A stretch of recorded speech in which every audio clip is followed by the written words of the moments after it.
बार बार करो दया करुण संत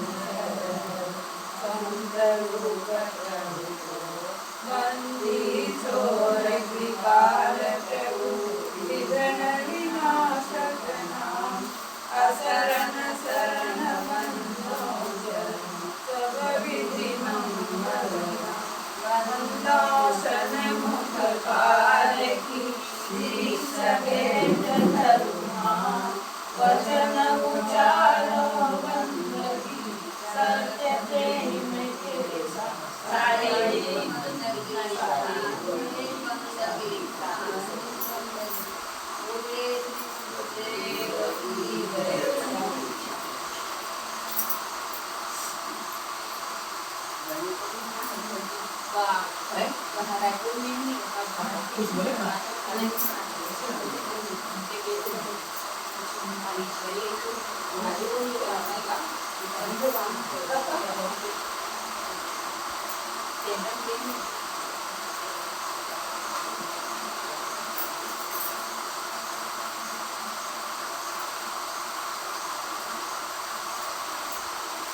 आखिर दवाई डाली तो थोड़ा होने लगी ये हम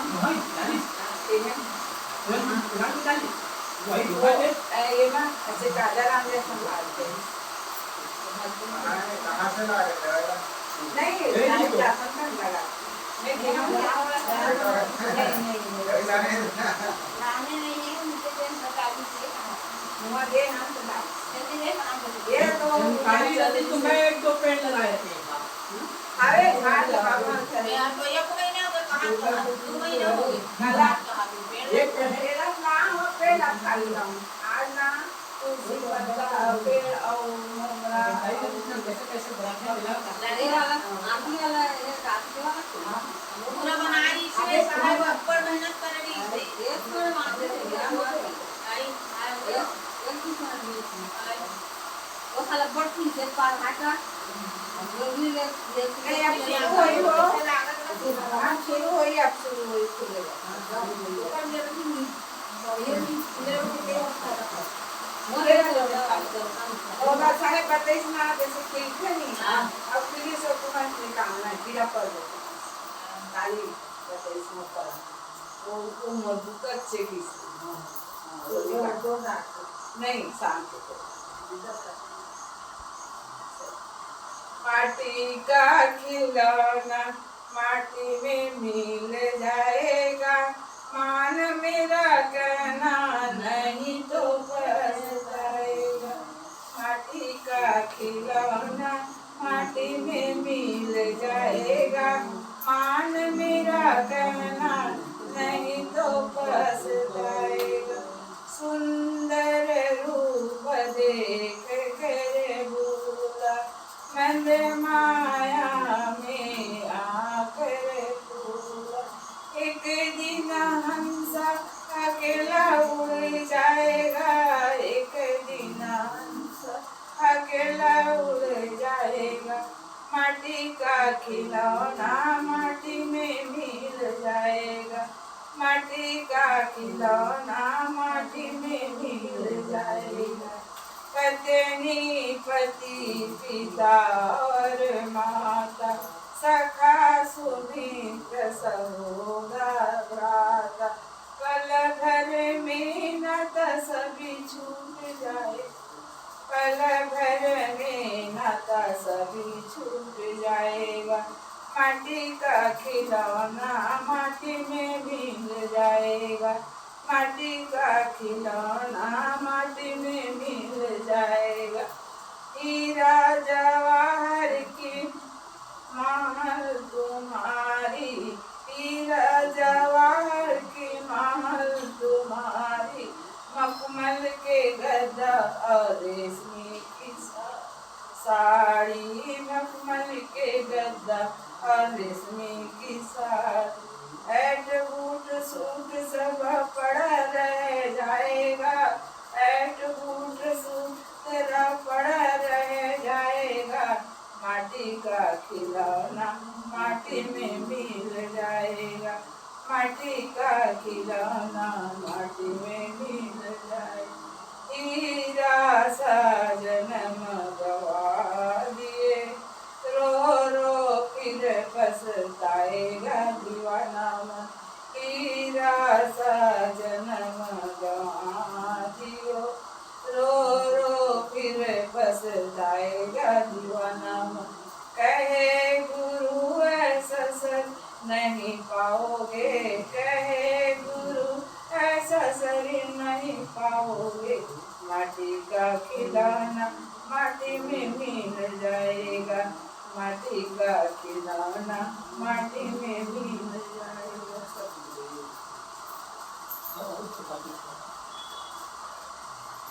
सुनते सुनते बीती तेरी सारी रे उमरिया, सुनते सुनते बीती तेरी सारी रे उमरिया।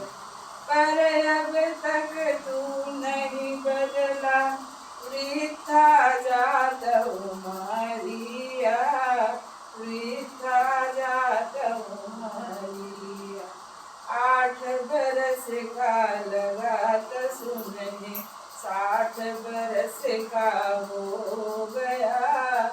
8 बरस का लगात सुनने, 60 बरस का हो गया। पिता से तू हो गया दादा, पर परिवर्तन ना हुआ। पिता से भी दूर हो गया दादा, पर परिवर्तन ना हुआ। कंबल से भी काली हो गई तेरी यही चदरिया, कंबल से भी काली हो गई तेरी यही चदरिया। थे जो काले बाल हो गए वह बगुला के पंख से, थे जो काले बाल हो गए वह बगुला के पंख से। कानों से तू सुन नहीं सकता, नहीं दिखता है आँखों से। कानों से तू न सुन नहीं सकता, नहीं दिखता है आँखों से।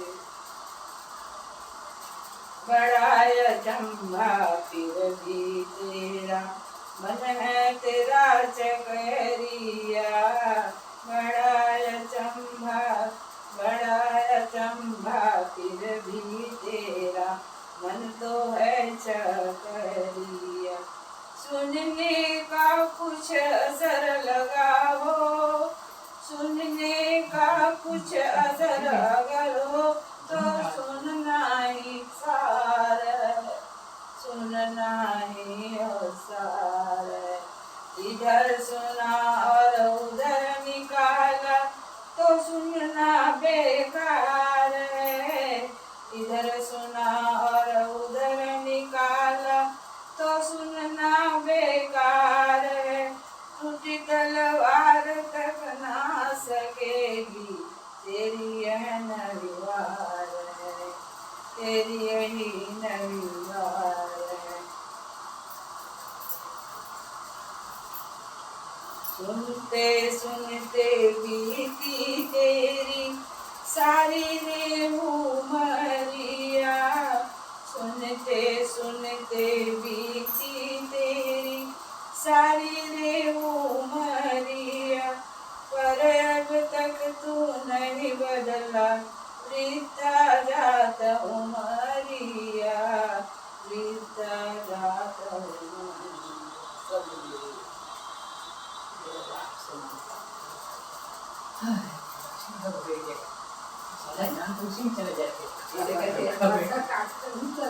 ध्यान है ऐसे आप ऐसे मजबूत है भाई, चुने थे मिला कर रखते थे।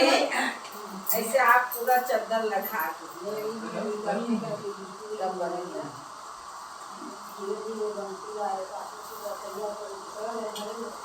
ये मेरी करते करते बीती गई हमारिया जब राग रहा हुई अरे फिर वाला करे मत थे धीरे धीरे बंती आए काको भी रख लिया अरे वो ना वो कबीर में हो वो कागज भाग में और की जानते थे तब ना साफ हो जाता दिन में रोटी तो बनता पहले भाग में पांच टन काफी नहीं खाता जन शरीर पर एक खाना एक टन खाओ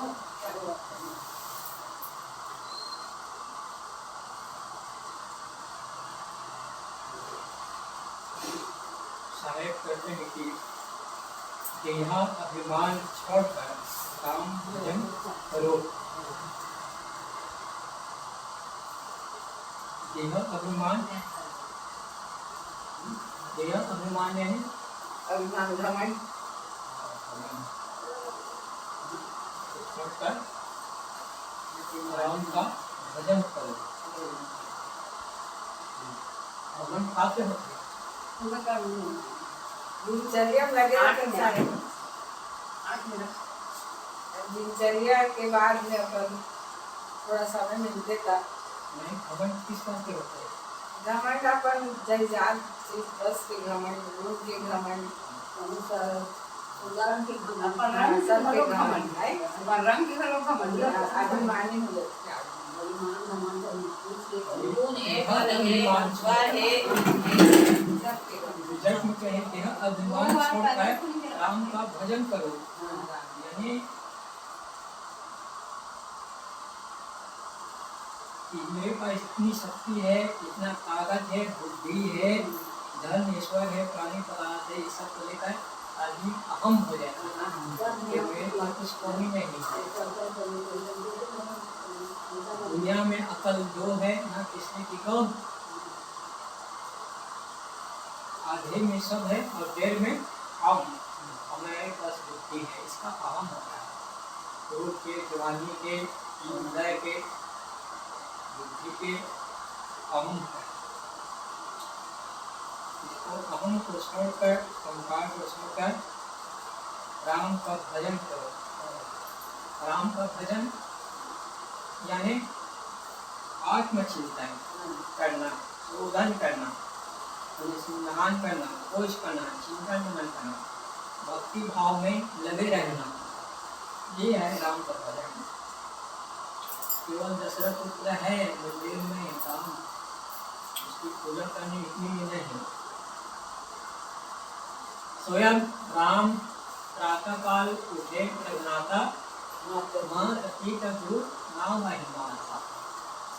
तो प्रातः काल उठकर भगवान राम उठते हैं और माता पिता को संजय उनका बंदगी बहुत प्रणाम करते हैं,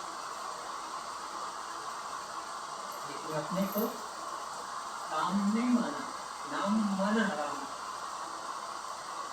करीब वाल्मीकि जमाने में करीब 3000 वर्ष पूर्व पार ब्रह्म परमात्मा ये आत्मिक है और केवल दशरथ को राम कहे। ऋषि मुनि संजय नारद वशिष्ठ गुरु वशिष्ठ अगस्त शामिल ये सब राम पुकारे शिष्य, लेकिन राम अपने को आज ब्रह्म परमात्मा नहीं मानते हैं। बस राजा दशरथ एक अपना पुत्र सहज भाव से भक्ति भाव करते हैं, माता पिता गुरु स्वामी की सेवा बंदगी का करते हैं, पसंद महापुरुष को श्रेय देते हैं, जिसको आज करीब 3000 वर्ष पूर्व की बात कि आज ब्रह्म परमात्मा राम बनाए हैं। आध्यात्मिक रामायण और रामचरितमानस इनसे लिए हैं, सहज राम माने हैं। तो ये है राम अपनी आत्मा की आवाज। अहम न करे तब राम का भजन सच्ची भक्ति भाव है। शब्द 72 चलहु का टेढ़ो टेढ़ो टेढ़ो, दसों द्वार नरक भरी बूढ़े, तू गंदी को बेड़ो। उठे नैन हृदय नहीं सुझे, पति एको नहीं जानी। काम को तृष्णा के माते, बुढ़ी मुँहे बिन पानी। जो जाए तन भस्म होए धूरी, गाढ़े टिमिट आई। शिखर स्वान ताक का भोजन, तन की ईवे बढ़ाई। चेत न देख मुख नर गौरी, कोही के काल न धूली। कोटिन यतन करो या तन की, अंक अवस्था धूली। बालू के घरवा में बैठे, चेतत नाही अयाना। कहें कभी ग्राम अजय बिनु, बूढ़े बहुत सयाना। सतगुरु कबीर साहब कहते हैं कि ये मनुष्य लोगों, यदि अपनी जिंदगी में राम भजन नहीं करोगे तो तुम्हारा उद्धार होने वाला नहीं है। पूरे बहुत सैना जोन से बुद्धिमानी लोग हैं, ये भूल गए हैं भवधारा में, बहा गए हैं, जन्म के प्रवाह में बहा रहे हैं। उनसे सावधान हो जाए। तो अहंकार कर चलहु का टेढ़ो टेढ़ो टेढ़ो टेढ़ो टेढ़ो, यानी अहम बुद्धि।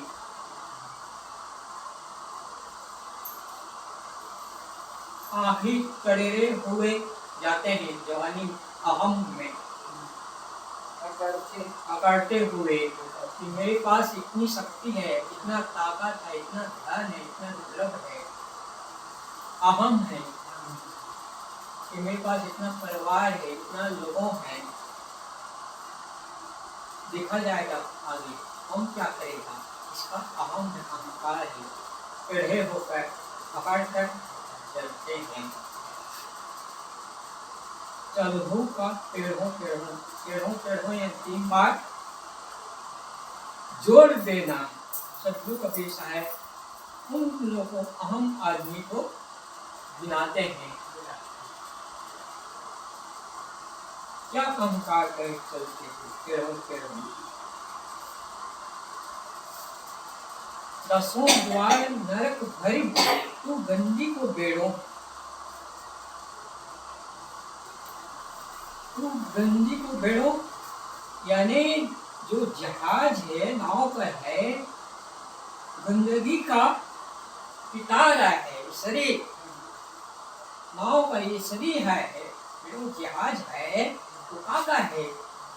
और शाम मल मूत्र पेव मैल का पिटारा है।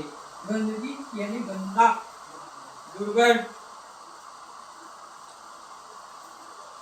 आदमी का शरीर जब छूट जाता है तो लोग नाक सिकोड़ कर दूर होते हैं।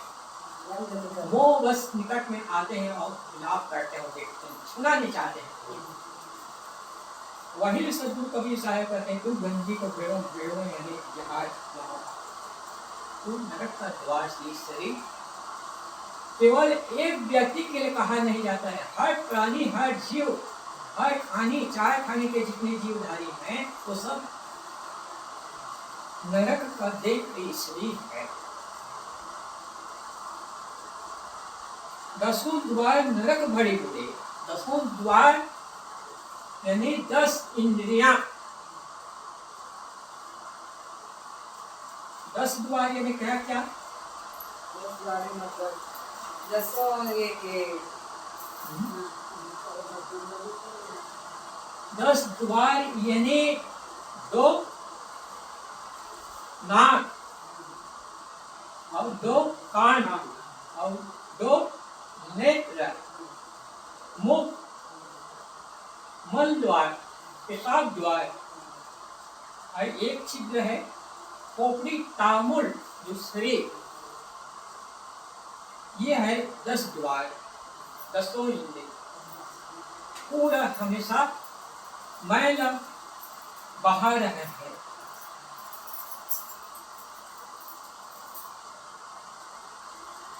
2 नाक, छिद्र नाक का, इसमें क्या बहता है? शरीर में विशेषता क्या है? पानी पानी निकलता जिससे नाक से बहता है मैला, जिसको छत्तीसगढ़ी शब्द में रेमट बोलते हैं। हाँ ठीक है। वही आप रखते हैं। यही भी पिटारा है, शरीर की विशेषता। और जो कान से मैला निकल, सफाई नहीं करो, रुई से सफाई करो, कितना मैला निकाल, काटा कितना साफ करते हैं। ये पूरा पिटारा है नरक का। और नेत्र से, दोनों नेत्र से सुबह उठो तो क्या निकलता है? छिपरा। ये गंदगी का पिटारा है, शरीर की विशेषता। और मल द्वार सुबह शाम सब बैठते हैं, मैला भंगी सबको बनना पड़ता है। केवल सफाई का जो भंगी नहीं, भंगी सबको बनना पड़ता है। सुबह उठ कर स्वयं भंगी बनना पड़ता है। तो कितना नरक बहता है शरीर में। जो आदमी सड़क पर मैला किया और वो तो भंगी नहीं है, और जो सफाई कर दिए, स्वच्छता कर दिए, साफ कर दिए, जगह साफ सुथरा कर दिए। पहले जमाने में सड़क किनारे किनारे कितने मैला करते हैं, क्या ना विकट हो जाता। उन्होंने साफ कर दिया तो उसको भंगी कहते हैं, और अपने आप को नहीं, जो मैला करने वाला भंगी नहीं है, और साफ किया उसको भंगी कहते हैं। उसको तो अच्छा मानना चाहिए। और पेशाब इंद्रिय से ये भी मैला बहाना, गंदगी, दुर्गंध आना, ये 10 इंद्रियां नरक का वाहन द्वार है। इसमें आदमी सुख मान रखा। तू गंदगी को बेड़ो, तू गंदगी का जहाज देकर घूम रहा है, और क्या अहंकार करते हैं तेरे, अहम करके चलते हैं। वही सदगुरु कभी साहेब कहते हैं,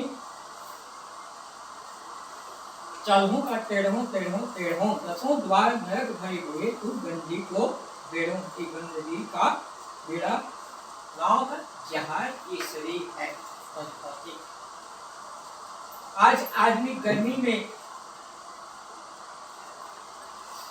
पसीना से लस फस हो जाता है, कितना दुर्गंध आता है, ना नहावे तो साबुन से धोना पड़ता है। आज करीब हम कपड़ा पहने हैं, सुबह शाम धोना पड़ता है, और शाम पे पहने तो सुबह धोना पड़ता है। पसीना में कितना मैला हो जाता है शरीर के पसीना। दुर्गंध जिसमें इस शरीर में बाल है लंबा लंबा, पसीना से जुआ पैदा होता है, उसमें जीव पैदा हो जाते हैं पसीना के कारण से। और अगले को मनुष्य लोग क्या करते हैं, उसको निकालते हैं और ऐसे दबा देते हैं। कितना बुद्धिमानी है आदमी। यदि हमको या आपको कोई दोनों पत्थर से दबा दे तो कैसे लगेगा, इसको नहीं गिराते हैं। बाल साफ करना अच्छा है, लेकिन जुआ जीव जंतु को अंगूठा से दबा देते हैं। इतना निर्बुद्धि है। आज आदमी थोड़ा बैठे रहते हैं, पाठ सत्संग जरूर करते हैं, भजन पूजन जरूर करते हैं, लेकिन आदमी थोड़ा सा मच्छर काट देता है, काट ले, हाथ लगा दिया, एक भजन करने का सार्थक क्या है? आदमी जब आपको मच्छर काट रहे हैं, थोड़ा सा हिला ले, भाग जाएगा। क्या मानव उद्देश्य है ऐसे फट से? तो संध्या पाठ करने का मतलब क्या है? दया भाव रखो, जहां तक बने जीव का रक्षा करो, मारो मत। हमारे पैर में यदि थोड़ा सा कांटा छूट जाए, कितना पीड़ा होती है, दुख होता है, और वही मच्छर को मार देगा नहीं है। आज आदमी थोड़ा सा वही मच्छर हमें छूटता है, कितना पीड़ा होती है, और यदि हम उसको मार दें तो क्या दुख नहीं होगा? उसको समझें। तो जहां तक बने जीव जंतु को दया करें, भाव रखें, प्रेम रखें, मारो मत, जिसे और दिल को दुखाओ मत। जहां तक बने उसको बचाए की रक्षा करें। तो ये है अहम और चलहूं टेढ़ों टेढ़ों, यानी अहम पे अकड़ कर चलते हैं। सदगुरु कबीर साहब कहते हैं ऐसे लोगों को अंधे कहा। कैसे अंधे कहा? हृदय नया भाव टूटे नैन हृदय नहीं सूझे, मति एको नहीं जानी, काम क्रोध तृष्णा के माटी, बूढ़ी मुए बिनु पानी। ऐसे लोग मनुष्य हैं जो काम में संसार काम धंधा व्यवहार नहीं, अंता मुंता ये काम वासना, भोगों में पड़े रहना, ललक में पड़े रहना, ये है काम मनोविकार। क्रोध, आज आदमी प्राय अनुकूल चीज मिल जाती है उसमें बढ़ता है लोभ, और जब काम में बिगड़ना पड़ता है तब क्रोध।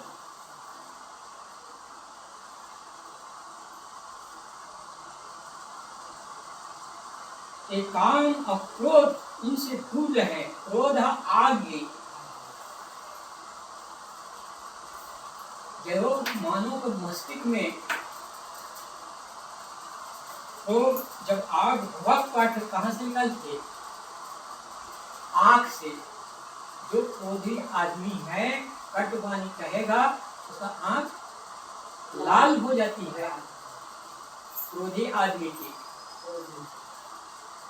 अपने आप को पहचानता नहीं है। क्रोध के कारण जब हनुमान अशोक वाटिका में गया, सारे राक्षस को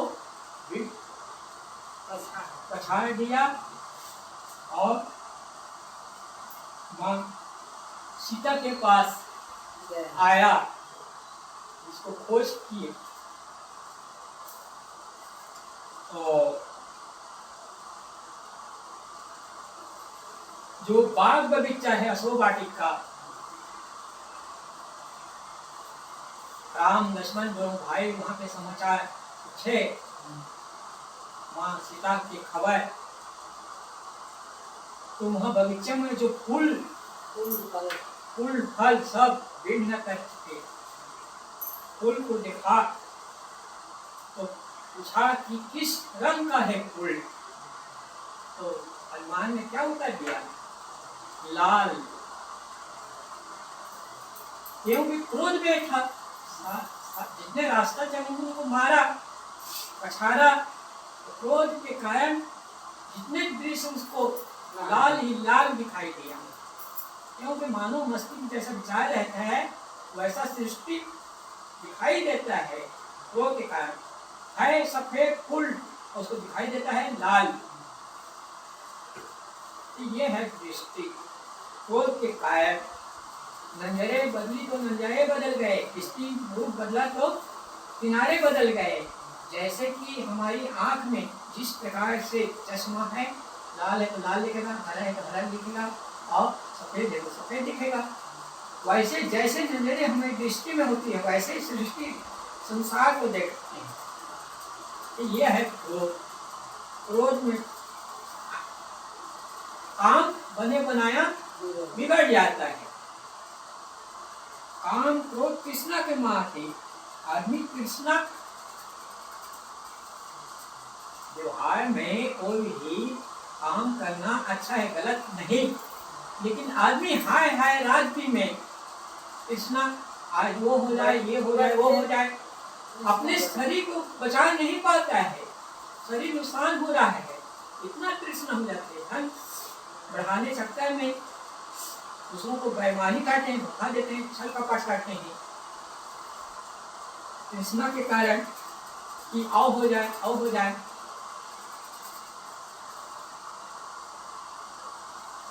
एक आदमी ने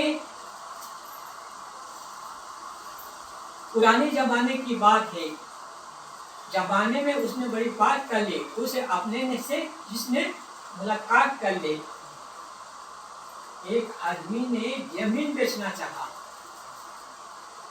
आजकल एकड़ 2 लाख 10 लाख 25 लाख कहते हैं, और पुराने जमाने में 100 रुपये एकड़। जमीन एक कट्ठा 100 रुपया। तो वो बेचना चाहा जमीन, तो खरीदने वाला आया और पूछा कि जमीन का भाव क्या है एकड़। तो मेरे को एकड़ में देना नहीं है, 100 रुपया। एक आप जितने दौड़ सके, घेरा कर सके, उतना आपका जमीन हो जाए 100 रुपया में। आप 100 रुपया जितना जमीन घेर लिए उतना मैं देने के लिए तैयार हूँ। उसने सोचा कि सस्ता जमीन है, 100 रुपये में इतना जमीन घेर लेना पुराने जमाने के बाद के। और उसने सोचा कि बहुत नाश्ता कर लिया, ज़्यादा खा लूँगा तो जमीन घेर नहीं पाऊँ, दौड़ नहीं पाऊँ, 1 घंटा का समय है, 100 रुपया में आया। और आया बात हुई कि आप जितना दौड़ कर आकर जमीन घेर सकते हैं, चक्कर लगा सकते हैं। और हल्का फुल्का खाया, बात रखी, एक बेटा छीन पहचान रखा और दौड़ते दौड़ते घेरा, जैसे गाजर का टूरा प्लाट है, जमीन घेर लेना है, इतना मेरा हो जाए। और जब दौड़ते दौड़ते आया, पूरा गोल चक्कर लगाया, तो हुआ क्या, शाम का समय, गर्मी का दिन, प्यासा भूखा, मस्तिष्क अंधेरा दिखाई दे, गर्मी के कारण धूप में आंख चौंक जाती है, दिखाई देता ही नहीं है। पसीना से लथपथ, भूख प्यास में तरस रहा पानी से, और जमीन घेरना है, लेना है। दौड़ते दौड़ते आया और हुआ क्या, शाम का समय, कीड़ा पट लो, शरीर छूट गया, बस 5 हाथ का जमीन वही 100 रुपया में ले लिया। ये है कृष्णा। तो ये ऐसे कृष्णा का आदमी को जीव का जंजाल है। आदमी धन है, धन से संपन्न है, लेकिन जीने का धन नहीं, खाने का धन है। कंजूस स्वभाव, न स्वयं खाते हैं न दूसरों को खिलाते हैं, ऐसे होते हैं लोग। धन से संपन्न है लेकिन कृष्णा है और अहम है, लेकिन ना खाया ना खिलाया। खाने का धन नहीं, जीने का धन नहीं, तो धन प्राप्त करना मतलब क्या है। जीवो तो ऐसे जीवो जैसे सब तुम्हारा है, मरो तो ऐसे मरो जैसे तुम्हारा कुछ भी नहीं। जीना है उसका भला जो अपने लिए जिए, और मरना है उसका भला जो अपने लिए जिए। इसलिए हमें आपको से जहाँ तक बन सके दूसरों की सेवा में लगाए। धन को, धन से सेवा होती है, धन से सेवा होती है, मन से सेवा होती है। यदि मन में भाव श्रद्धा है तब ये है बड़ों की भलाई, ये है इंसानियत। महीना से पसीना बहाता जिसको आता है, कटा अंचल जो का सीना आता है, चाहते हैं कि जीने में जीना अपना सच, तो दुनिया में उसी को जीना आता है। ये है सच्चे इंसान, जो महीना से पुरुषार्थ करे, दूसरों को खिलाए और घुमाए, तो ये है मानवता। आदमी ही देव, आदमी ही दानो, आदमी ही समाज को उठाने वाला मानो। आदमी नेकी बदी दोनों जानता है, आदमी ही छुड़ाता है और आदमी ही बांधता है। आदमी की शक्ति से उतर रहा है आदमी, आदमी ही लूट कर घर भर रहा है आदमी, आदमी ही मारता है और मर रहा है आदमी। ऐसे अहंकारी जीव तो होता है क्या, इतना धन ईश्वर बढ़ा लेने से अहंकार के कारण ना स्वयं खाता है ना दूसरों को खिलाता है। जो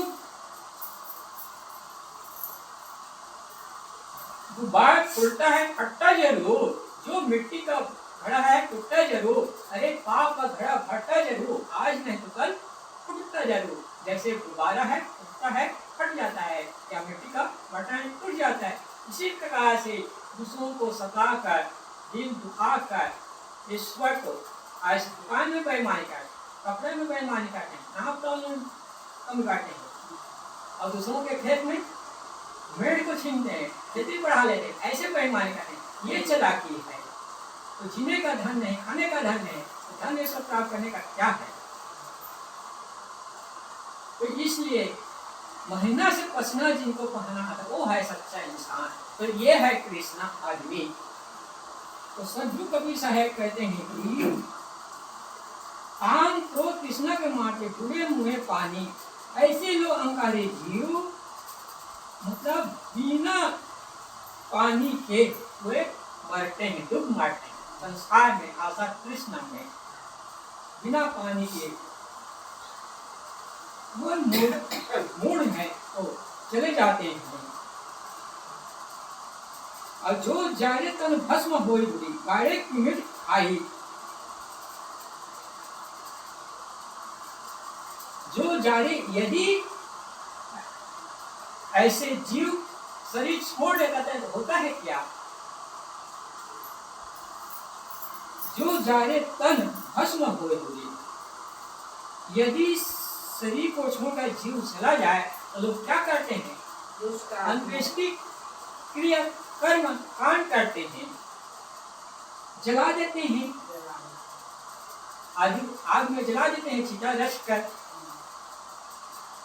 तो होता है भस्म हो जाता है, खाक राख हो जाती है, एक मुट्ठी राख हो जाता है, होता कुछ नहीं, हड्डी जल जाती है, पूरा शरीर जल जाता है और एक मुट्ठी राख, और वही राख धूल उड़ जाती है हवा से, और वही कहीं घास फूल पत्ता जाम जाता है, इसका कोई पहचान नहीं। आदमी जिस्म क्या है? जिस पे सैदा है जहान, मिट्टी का इमारत है और मिट्टी का मकान, खून गारा लगा है जिसमें हड्डियां चंद श्वासों पे खड़ा है, यही ख्याली आसमान। आज की कुंजो आंधी जब इसे टकराएगी, देखना इमारत खुद ब खुद ढल जाएगी। 4 दिन की है सालों मार, मौत की कुर्सी आएंगे ना, उठाएंगे जनाजा मिल के चाय, आंख मल मल कर कहोगे यही बारंबार। ये दिन सबको दफनाना पड़ता है और लोग हमें दफनाने वाले हैं। जिसके अंत्येष्टि संस्कार में जाते हैं, संसार का नश्वर को जानते हैं और उनको जगता है क्या कि संसार क्षणभंगुर है, नाशवंत है, कुछ रहने वाला नहीं है, संसार से बैराग हो जाता है कि क्षणभंगुर है, कुछ है नहीं। अंत्येष्टि से लौटते हैं तो फिर वही राग और रंग में डूबे हैं। ये है कच्चा बैराग। तो जो जारे तन भस्म हो गई, यानी भस्म खाक हो जाता है, मिट्टी में मिल जाती है, गाड़ देने से, जला देने से राख एक मुट्ठी, गाड़े की मिट खाई, और वही शरीर को हिंदू लोग गाड़ देते हैं, मुस्लिम लोग उसको दफना देते हैं और हिंदू लोग जला देते हैं। एक मुट्ठी राख होना है या मिट्टी या मिलना है, तो यही दशा है शरीर की बड़ाई। सीका स्वान काक का भोजन तन की है बड़ाई। सद्गुरु कबीर साहब कहते हैं कि ऐसे अहंकारी जीवों को तन की यही विशेषता बड़ाई है, जो सीकर यानी सियार उसका भोजन हो जाता है शरीर, यदि खुला पड़ा है मैदान में तो।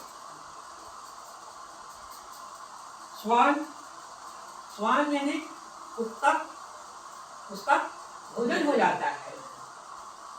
गाय भैंस जानवर जब बाहर में पड़े रहे दुर्गंध अत्यंत, और वही मलिनता में कुत्ता कितना प्रसन्न आनंद खाने के लिए लायक, यही दशा केवल जानवर के लिए, हर मनुष्य जीव के लिए। काक का भोजन, ये शरीर कौवा का भोजन हो जाता है। तन की यही बड़ाई, यही तन की बड़ाई, यही विशेषता है। क्या अहंकार करके चलते? चेती न देखू मुग न गौरे, तो ही ते कान न दूरी। कोटि करो यह तन की अंत अवस्था धूरी। अंत अवस्था में सभी को यही दशा है, ये दिन संसार को छोड़कर सभी को है, चाहे भाव भक्ति करने वाला हो, राम भजन करने वाला हो या अहंकारी जीव क्यों न हो, सबको यह दिन अवस्था आती है कि शरीर में मिलना सबको है, लेकिन मिलने में अंतर है। आया है सो जाएगा, राजा रंग फकीर, एक सिंहासन चढ़ी चला और एक बंधी जात जंजीर। तो जाने जाने में अंतर है, मनोबल से एक शरीर सबको छूना है, मिट्टी में मिलना है, इसलिए किसी को अहंकार ना करें। अंत अवस्था बुरी यानी धूल में मिलना है। हमारा शरीर मिट्टी का है और इसी मिट्टी में मिलना है। इसी प्रकार का अहम न करें, अहंकार न करें। और कोटि यतन करो, करोड़ों कोटि क्यों उपाय न करो, औषध दवा औषधि क्यों सेवन करो, भी शरीर को छोड़ना सबको है। चेत न देखे मुख न गौरे, वो चेतता नहीं, सावधान होता नहीं है। मुख यानी आनंद, गौरे यानी पगला गए हैं। तो ही के काल न दूरी, यानी काल है जो निरंतर खिसक आते रहे। आदमी कहता है कि आज मेरा बच्चा 100 साल का हो जाए, 50 वर्ष 75 वर्ष का होगा, 10 साल के बड़ा हो गया है। 10 साल का घट गया है, बड़ा हुआ ही नहीं। मान ले आप कोठी में धान भरे हैं या जो कुछ अनाज डाले हैं और धीरे धीरे सुराही हमेशा निकाल के खाली हो जाते हैं। ठीक इसी तरह से हमारे वायु जितना उम्र बढ़ रहा है उतना जीवन घट रहा है, बढ़ नहीं रहा है। बर्थडे मनाते सारे, लेकिन वही निकट आ जाता है। ऐसे कि टंकी में पानी भरा है, टोटी के द्वारा निकाले खाली हो जाता है, वैसे जीवन का प्रारंभ धीरे धीरे समाप्त हो जाता है। और लोग कहते हैं कि उम्र बढ़ रहा है, उम्र बढ़ नहीं रहा है, घट रहा है। विवेक और विचार करें तब। तो चेत न देखे मुझ न गौरे, ऐसे में कोई के काल न हुई, यानी तुम्हारा काल निकट आई है। इसलिए संत कबीर साहब कहते हैं कि बंदे करीले आपने गिरा, आप जियत लखो आप घर को हुए कहाँ घर तेरा, यही अवसर न क्षेत्र पानी अंत कोई नहीं तेरा, कहीं कभी सुनो हो संतो कठिन काल को घेरा। काल जबरदस्त है, सावधान हो जा, बंदे कर ले निगरा, आप बंधन से जन्म मरण से छुटकारा हो जा। बालू के घरवा में बैठे चेतन नहीं आया ना, कहीं कभी एक राम भजे तुम पूरे बहुत सयाना। बालू के घरवा में बैठे चेतत नहीं आया ना, चेतत नहीं यानी सावधान होते नहीं, सयान ही है। अयान यानी भोला अज्ञानी, अहम अपने आप को भूला है।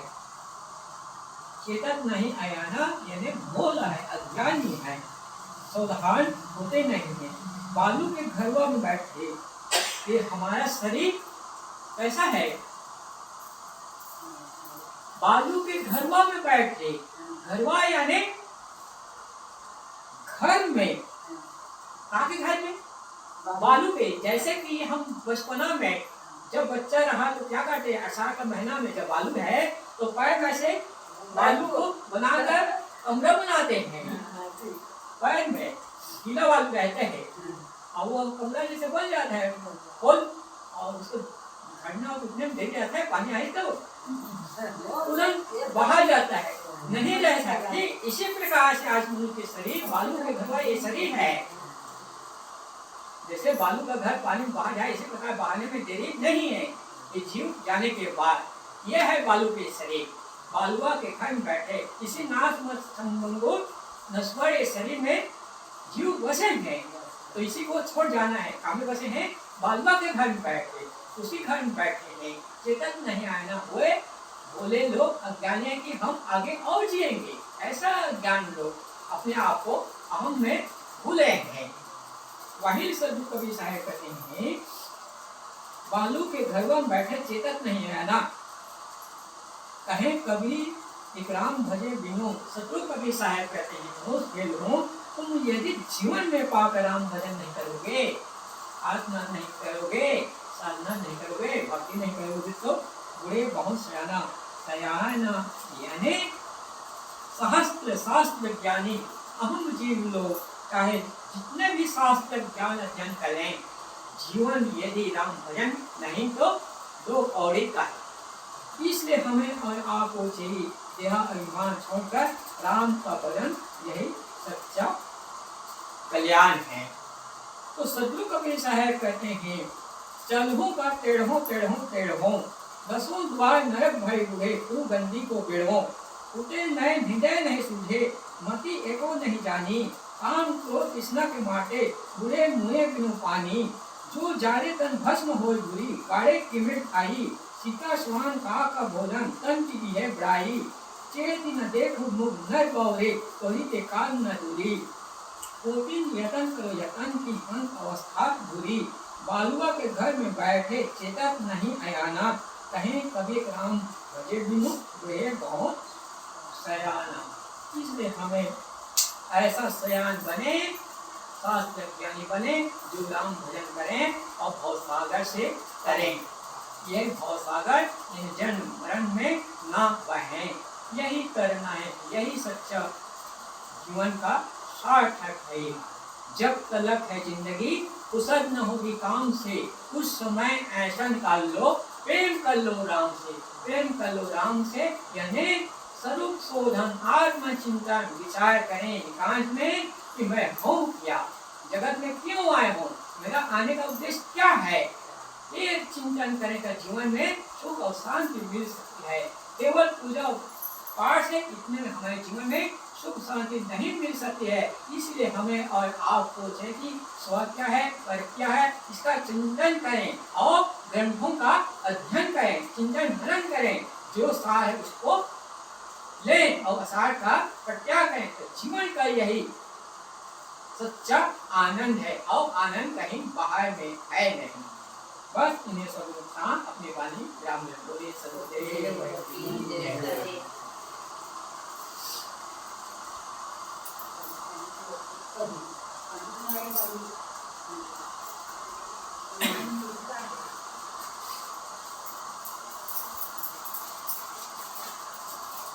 अगरबत्ती रख के फिर साहब पूजा करेगा,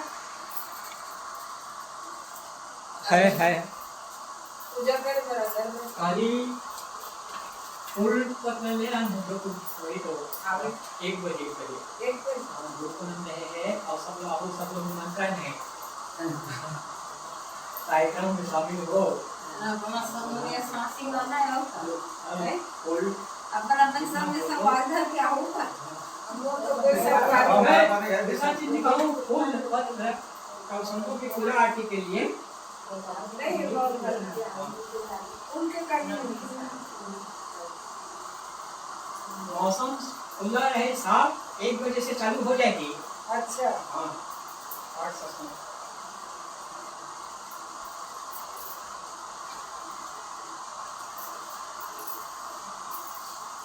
इसे काट रहे हम रोज आरती करके हम तो अगरबत्ती हाँ है तो ले लाओ।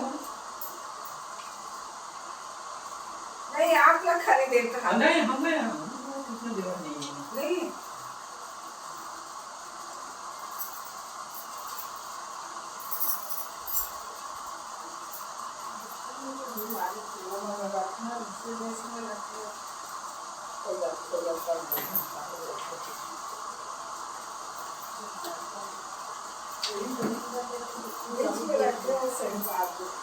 खोज के रख तो मैंने आरती को कानून खोजा तो ये मिली